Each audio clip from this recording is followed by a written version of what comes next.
இப்போதைக்கு இருக்கிற சூழலில் நாம் தனிமைப்படுத்தி அந்நியப்படுத்தி வெளியே எங்கும் பொதுவெளிக்கு போகாமல் வீட்டில் இருக்கிறது மட்டும்தான் கரோனாவுக்கான நமக்கு இருக்கிற ஒரே பாதுகாப்பு. இந்த தொற்று கரோனா குடும்பத்தில் முந்தைய தொற்றுக்களை விட படு வேகமாக பரவக்கூடியதாக இருக்கிறதுனால மக்கள் மிக தெளிவாக புரிந்து கொள்ளணும். இந்த நேரத்தில் பொது இடங்களுக்கு போகிறது, அவசியம் இல்லாமல் அலைகிறது, அப்புறம் ஒரு பதட்ட சூழலில் போய் பேருந்து நிலையங்கள்லேயும் மளிகை கடைகள்லேயும் காய்கறி கடைகள்லையும் போய் நிற்கிறது பார்க்கவே ரொம்ப அச்சமூட்டுவதாக இருக்கிறது. ஏனென்றால் இந்த சமூகத்தில் பரவுதல் அப்படிங்கிற இந்த கம்யூனிட்டி ஸ்ப்ரெட்டுங்கிறது ஏற்பட துவங்கிவிட்டது என அறிவியலாளர்கள் சொல்கிறாங்க. அரசு அதிகார வர்க்கங்கள் இன்னும் அதை சொல்லலைன்னா கூட அறிவியலாளர்கள் சொல்கிறதையும் நம்ம கொஞ்சம் கவனிக்கணும்.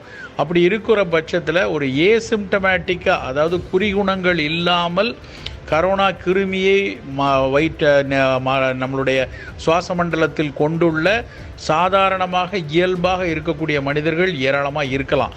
அப்படி இருக்கிறவங்களோட புழங்கும் போது, அவர்களோடு அருகாமையில் இருக்கும்போது அவர்களினுடைய தும்மல்ல, அவர்களுடைய இருமல்ல அந்த டிராப்லெட் மூலமாக பரவுவதற்கான வாய்ப்பு இருக்கிறது. அதனால் மீண்டும் இந்த கரோனா தொற்று தடுக்கிறதுக்கு நம்மக்கிட்ட இருக்கிற ஒரே ஆயுதம் ஸ்டே அட் ஹோம் அப்படின்னு உலகம் முழுக்க உறக்க சொல்கிறார்கள். வீட்டில் இருப்போம், சமூக இடைவெளியை அதிகரிப்போங்கிறது மட்டும்தான். இத்தாலியிலும் சீனாவிலும் மிகுந்த வலியோட ஒரு மிகப்பெரிய பேரிழப்போடு நாம் கற்றுக்கொண்டது அதுதான். இத்தாலி நம்ம தமிழ்நாடு மாதிரி, இந்தியா மாதிரியே ஒரு கூட்டு குடும்பமாக ஒட்டுமொத்தமாக கும்பலாக வாழக்கூடிய பண்பாடு உள்ள ஒரு நாடு. அந்த நாட்டில் மிகப்பெரிய அளவில் வயோதிகர்கள் கூட்டமும் இருக்குது. இந்த மிகப்பெரிய தாக்கம், பேரழிவு ஏற்பட்டதுக்கு காரணம் முதல் 2-3 வாரங்கள் அவர்கள் சற்று அலட்சியமாக இருந்ததும், இந்த சமூக பரவல் என்கிற ஒரு விஷயத்தை புரிந்து கொள்ளாமல் கூட்டமாக இருந்தது தான் அப்படின்னு இன்றைக்கி அறிவியலாளர்கள் ரொம்ப எச்சரிக்கிறாங்க. இப்போ அந்த தொலைக்காட்சிகளில், ஊடகங்களில், பேருந்து நிலையங்கள்லேயும் சில பொதுவெளிகள்லையும் இன்னும் கூட கூட்டமாக இருப்பதை பார்க்கும்போது வேதனையாக இருக்கிறது. பொதுமக்கள் நிச்சயமாக இதை உணர்ந்து நம் கரோனாவிலிருந்து நம் குடும்பத்தை, நம் ஊரை, நம் நாட்டை காத்துக்கொள்ள வேண்டும் என்றால் சோஷியல் டிஸ்டன்ஸ் என்கிற சமூக இடைவெளியை அதிகரிக்கிற வீட்டுக்குள்ளே இருப்பது மட்டும்தான் சரியான வழியாக இருக்கும்.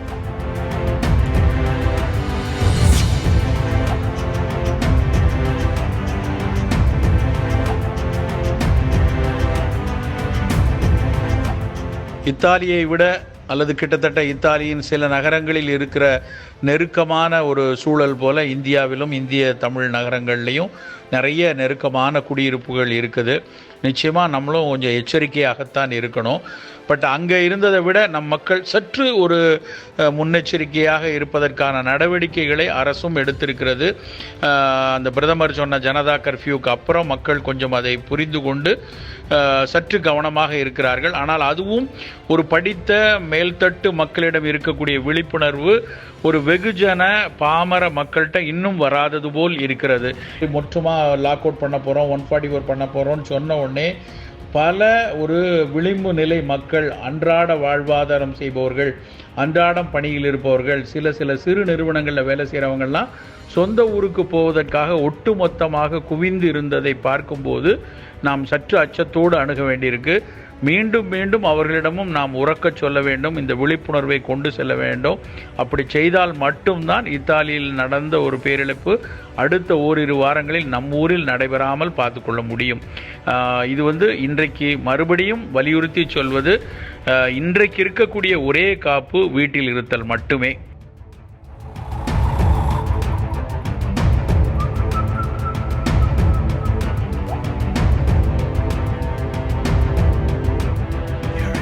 ஆங்கிலத்தில் ஒரு பழமொழி உண்டு, every disaster is an opportunity என்று சில பேர் சொல்லுவாங்க. அது மாதிரி இப்படியான ஒரு இக்கட்டான சூழலிலும் சில பேர் நான் இதை சாப்பிட்டா சரியாக போயிடும், அதை சாப்பிட்டா சரியாக போயிடும், தடுப்பு இப்படி இருக்குது அப்படின்னு சொல்லி இணையத்தில், ஊடகத்தில், உலகம் முழுக்கவே பல பேர் பேசி கொண்டிருப்பதை இணையத்தில் நாம் பார்க்குறோம்.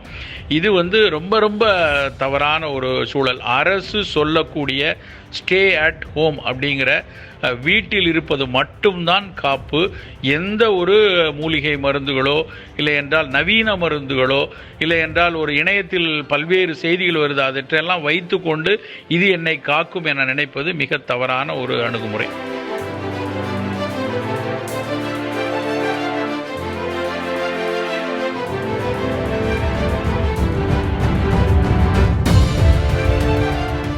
இந்த இக்கட்டான காலகட்டத்தில் வந்து பொதுவான நோய் எதிர்ப்பாற்றல், நம் உடல் நோய் எதிர்ப்பாற்றல் நல்லா வைத்துக்கொள்கிறதுக்கு, குறிப்பாக இந்த கரோனாவினுடைய தாக்குதலை ஒட்டி அந்த தாக்கம் பெற்ற உடலினர் என்ன எடுக்கணுங்கிறதெல்லாம் நிறைய பேர் சில செய்திகள் சொல்லிட்டு வராங்க.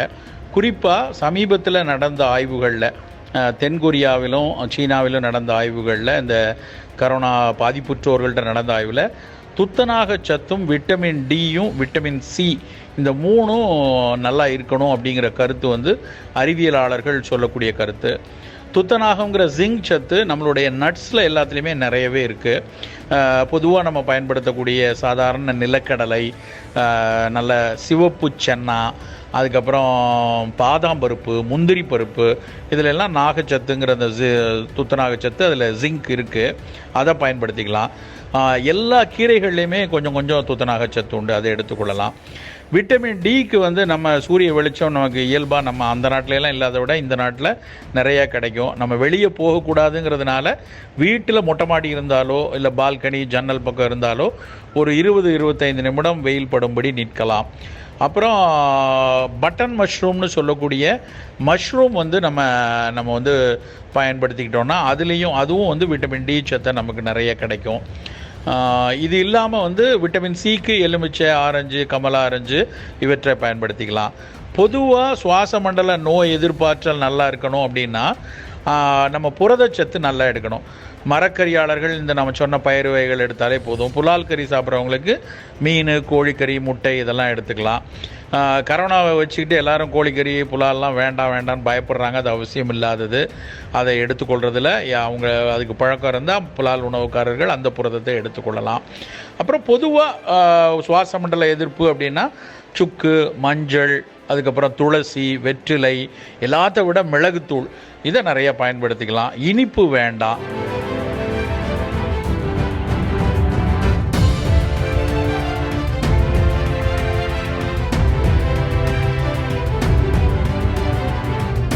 கரோனா பொறுத்த வரைக்கும் குழந்தைகளுக்கு பெரிதாக பாதிப்பு வரலைங்கிறது ரொம்ப ஆறுதலான ஒரு செய்தி. சிறு வயதில் வந்து ரொம்ப குட்டி குழந்தைங்களுக்கு இது வந்து பெரிய தாக்கத்தை ஏற்படுத்தவில்லைங்கிறது ஒரு பெரிய ஆய்வுக்குரிய செய்தியாகவும் இருந்து கொண்டிருக்கு. இதுவரைக்கும் நடந்த புள்ளி விவரங்களில் முதியவர்கள் தான் மிக அதிகமாக பாதிக்கப்பட்டிருக்காங்க. இத்தாலியின் பெரிய பேரிழப்பு மரணமும் அந்த முதியவர்கள் எண்ணிக்கை அங்கே அதிகம்தான். அப்படிங்கிறதுனால அங்கே வந்து ஒரு சராசரி ஒரு ஆவரேஜ் ஏஜ் ஸ்பேன் சொல்லுவாங்க, அது வந்து அங்கே 85க்கு மேலே இருக்குது. நம்ம ஊரை எடுத்துக்கிட்டோன்னா 65 வயதுக்கு மேற்பட்டோர் வந்து மிக குறைந்த சதவீதம் தான், 5% ஒரு 2015க்கான அறிக்கை சொல்லுது. ஆனால் 5% வந்து நம்ம நாட்டினுடைய மக்கள் தொகைக்கு அது ஒரு பெரிய எண்ணிக்கை தான். அதனால் நம்ம வீட்டு முதியவர்களை, பெரியவர்களை பாதுகாக்கிறது நமக்கு ரொம்ப முக்கியமானது. அவர்களுக்கு ஒருவேளை வந்து இந்த நான் கம்யூனிகபிள் டிசீசஸ் ஏதாவது இருந்ததுன்னா, சர்க்கரை, இரத்த கொதிப்பு இருந்ததுன்னா அதை கட்டுப்பாட்டில் அவர்கள் வைத்திருக்கிறார்களா என்பதை நம்ம வீட்டில் இருக்கிற குழந்தைங்க கண்டிப்பாக பார்த்துக்கணும். ஒருவேளை ஏதாவது லேசாக அவங்க பொதுவாக ரொம்ப முதுமையில் இருக்கிறவங்க தங்களுடைய குறிகுணங்களை தெளிவாக அவங்க சொல்ல தெரியாமல் இருக்கலாம். அதை வந்து நம்ம கேட்டு அவங்களுக்கு தொந்தரவுகள் இருக்குதாங்கிறத தெரிந்து கொள்ளணும். ஒருவேளை அவர்களுக்கு வந்து அந்த மாதிரி லேசான ஜுரம் அது மாதிரி வரும்போது கண்டிப்பாக உடனடியான மருத்துவ வசதிக்கு நம்ம போகணும். அதே சமயத்தில் அவங்கள்ட்ட இருந்தும் மற்ற குழந்தைகள், மற்ற வீட்டில் இருக்கிறவங்க சற்று அந்நியப்பட்டு இருக்கணும்.